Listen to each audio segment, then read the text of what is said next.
کیونکہ ہمیں نارملی پتہ نہیں ہوتا کہ ہم کر کیا رہے ہیں اور کس طریقے سے کر رہے ہیں اور اس کا بیک گراؤنڈ کیا ہوتا ہے. تو یہ میں آپ کو دکھاتا ہوں. یہ دیکھیے، یہ علامہ اقبال کا ایک بیان مسئلہ فلسطین کے حوالے سے.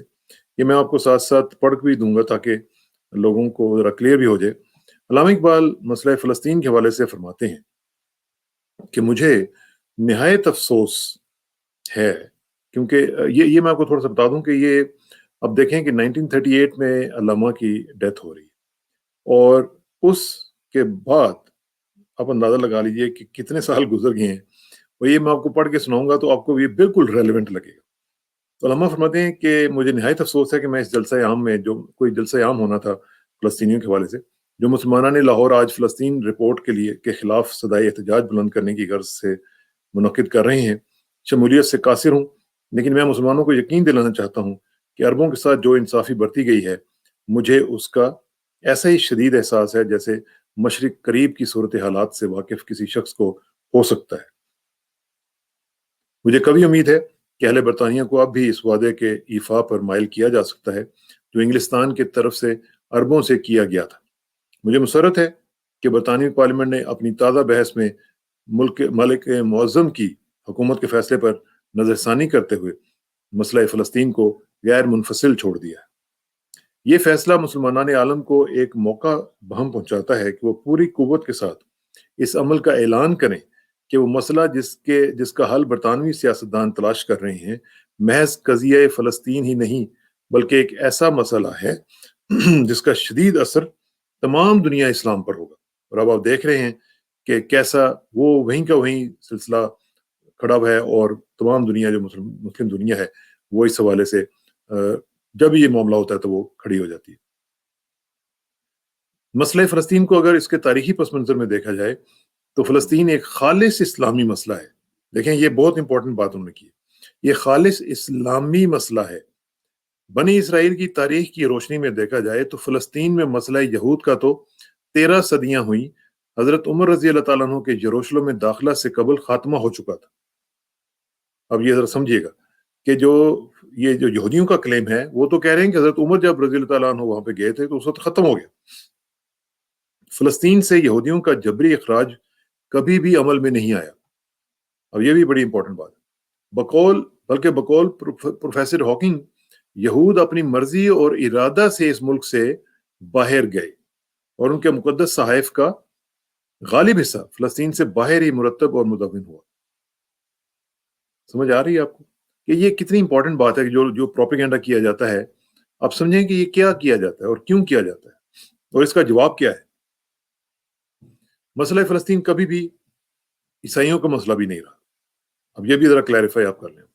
زمانہ حال کے تاریخی انکشافات نے پیٹر دا ہرمٹ کی ہستی ہی کو محل اشتباہ قرار دے دیا ہے. بالفرض اگر یہ اعتراف بھی کر لیا جائے کہ حروب صلیبیہ فلسطین کو عیسائیوں کا مسئلہ بنانے کی کوشش تھیں تو اس کوشش کا صلاح الدین کی فتوحات نے ناکام بنا دی. لہذا میں فلسطین کو خالص اسلامی مسئلہ سمجھتا ہوں. یہ ہمارے جو کچھ دوست لبرل جو اکثر ان کو بڑا اس میں مسئلہ آتا ہے کہ یہ ایک انسانی مسئلہ ہے، انسانی مسئلہ بھی ہے لیکن یہ اصل میں یہ اسلامی مسئلہ ہے. مشرق قریب کے اسلامی ممالک سے متعلق برطانوی سامراجی ارادے کبھی بھی اس طرح بے نقاب نہ ہونے تھے جیسے رائل کمیشن کی رپورٹ نے انہیں رسوا کر دیا ہے. فلسطین میں یہود کے لیے ایک قومی وطن کا قیام تو محض ایک ہیلہ ہے. حقیقت یہ ہے کہ برطانوی امپیریلزم مسلمانوں کے مقامات مقدسہ میں مستقل انتداب اور سیادت کی شکل میں اپنے ایک مقام کی متلاشی ہے کہ برٹن ایک رول جو ہے وہ اپنا ڈھونڈ رہا ہے یہاں پہ. بقول ایک ممبر پارلیمنٹ کے یہ ایک خطرناک تجربہ ہے اور اس سے برطانوی مسئلہ کا بحیرہ روم کا حل میسر نہیں آتا. برطانوی مدبرین کو جاننا چاہیے کہ برطانوی امپیریلزم کی مشکلات کا حل کرتے کرتے وہ برطانوی امپیریلزم کے لیے ایک مصیبت برپا کر رہے ہیں. یہ بڑی امپورٹنٹ بات ہے. ارض مقدس بشمول مسجد عمر کی مارشل لاء کی دھمکی کے ماتحت جس کی ساتھ ساتھ عربوں کی مروت و سخاوت کا قصیدہ بھی پڑھا گیا ہے، فروخت برطانوی سیاست کا کارنامہ نہیں ہو سکتا بلکہ اس کے تدبر کا ماتم ہے. یہ ایک پرٹیکولر مسجد کی وہ بات کر رہے ہیں.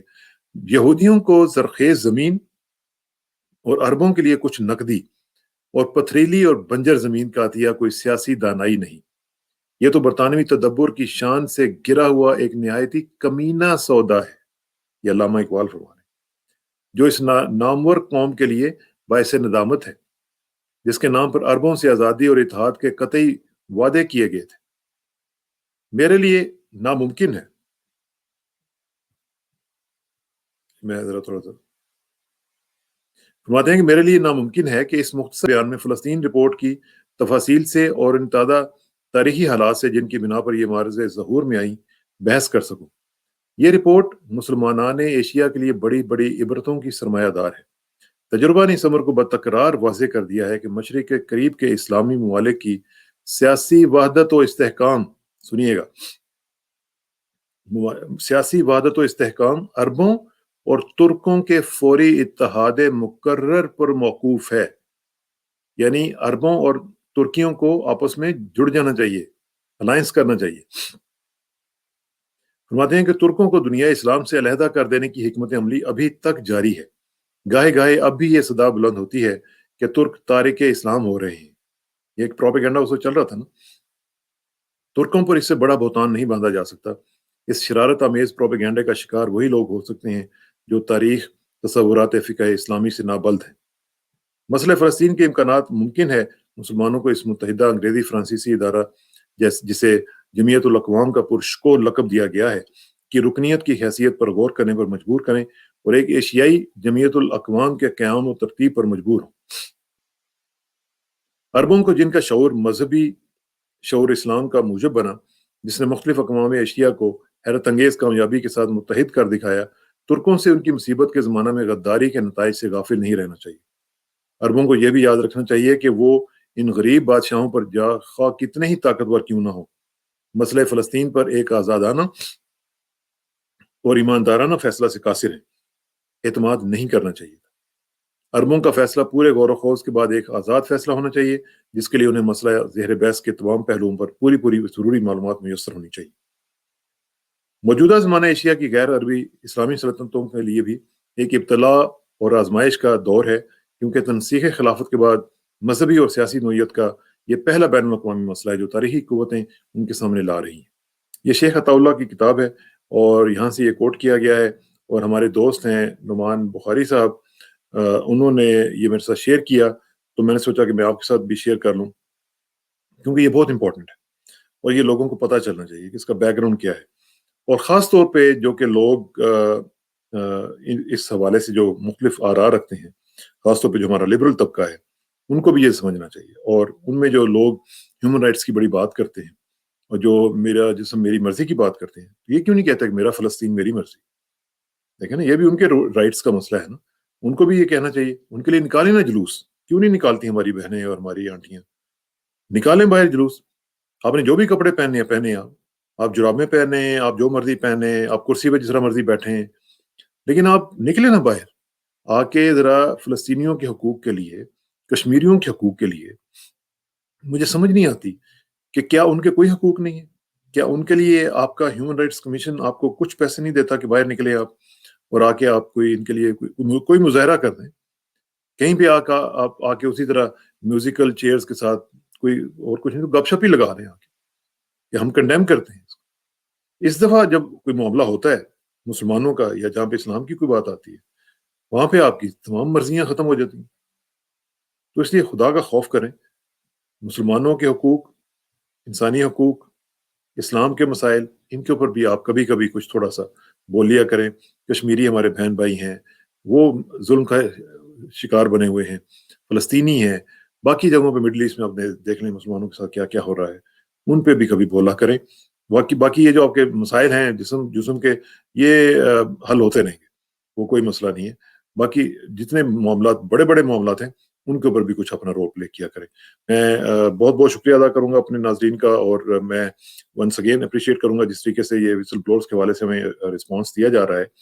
میں بہت خوش ہوں، اور انشاءاللہ اس کے اوپر ہم مزید جو ویڈیوز ہیں وہ کرتے رہیں گے، اور وہ جو اوپینینز ہیں وہ شیئر بھی کریں گے انشاءاللہ۔ بہت بہت شکریہ، تھینک یو ویری مچ، السلام علیکم۔